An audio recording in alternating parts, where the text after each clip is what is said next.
purchase a direct mailing list of certain magazine subscribers for particular magazines that fit with these segments. And they're always useful because so many magazine readers fill out detailed audience surveys, so you're able to get quite distinct information from that. One other possible outcome is a commitment to broadening the type of programming and marketing you're doing. I mean, perhaps you want to ensure representation from a diverse section of our community. I mean, this is obviously dependent on whether or not your organisation feels a social responsibility for inclusion. I know many of us obviously do. And that's fine, I guess, as long as you realise that the cost of marketing to those underrepresented segments may not give you the same return as the chaps on the left.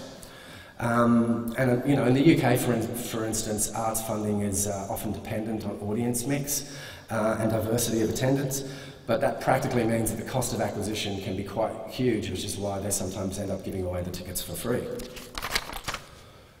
So here's that segmentation profile I mentioned earlier. You know, the Opera House, we were able to kind of build 7 profiles roughly similar to this.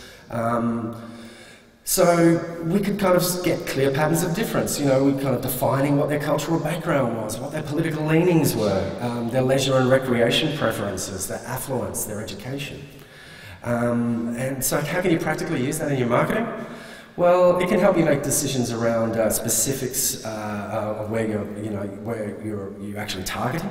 But more than that, you can start changing your tone of your copy and your imagery, the channels you would use to go to market for them, their likely motivations for attendance and tapping into those motivations for attendance in what you're telling them about the show. And the likelihood or otherwise around their frequency of attendance. I mean, maybe you decide that, you know, because that segment has got